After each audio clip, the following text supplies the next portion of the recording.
When French archaeologist Pierre Montet stepped into the burial chamber in Tanis in 1940, his eyes fell on something almost unbelievable.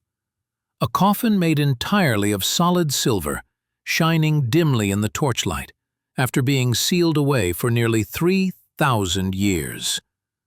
Around it lay thousands of treasures, untouched since the day they were placed there. This wasn't the tomb of Tutankhamun. This was the resting place of Psusennes I, a pharaoh from Egypt's 21st dynasty, and what Montet found here is still considered one of the most extraordinary intact royal burials ever discovered. The tomb was packed with over 4,000 artifacts: golden jewelry, sacred amulets, royal scepters, and ceremonial objects. But the centerpiece, that silver sarcophagus, was something truly unique. In ancient Egypt, silver was rarer and more precious than gold, often imported from distant lands.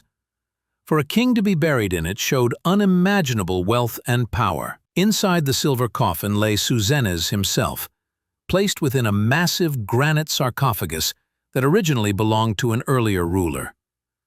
Reusing such a colossal piece of stone wasn't just practical, it was a statement. Psusennes was aligning himself with Egypt's greatest pharaohs, even in an age of political division.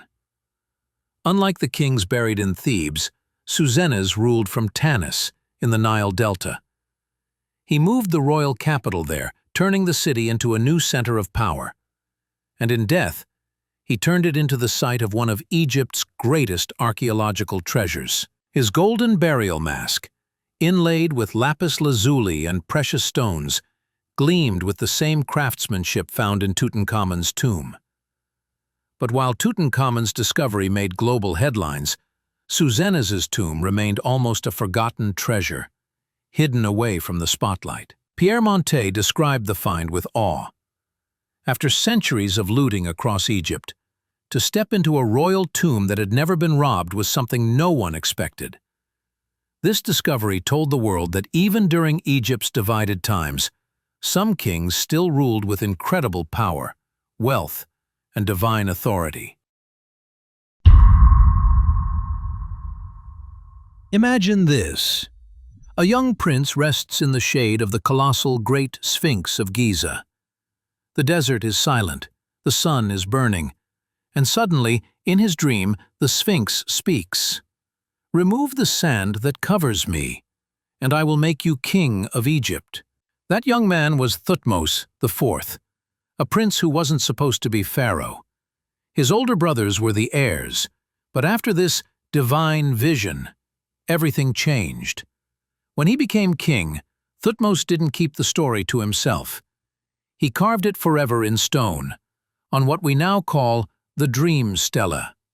He placed it right between the Sphinx's massive paws, for the entire world to see. This wasn't just a spiritual vision, it was a political masterpiece. By claiming the Sphinx, a symbol of royal power and divine protection, chose him, he silenced anyone who might question why he became pharaoh. It was divine will. But Thutmose went further. He actually restored the Sphinx, clearing away the sands that had buried it for centuries. That act tied his name to Egypt's golden past and strengthened his authority. The Dream Stela itself is made of red granite, about 3.6 meters high. Its top is curved, and on it, you can still see Thutmose standing before the Sphinx, offering to the gods.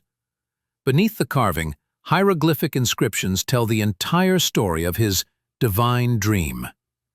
Today, more than 3,000 years later, the stela still stands proudly where he placed it, between the Sphinx's paws, a mix of myth, power, and royal ambition that changed history. But the big question remains: did Thutmose really have a vision from the Sphinx, or was this the smartest political move in ancient Egypt's royal game?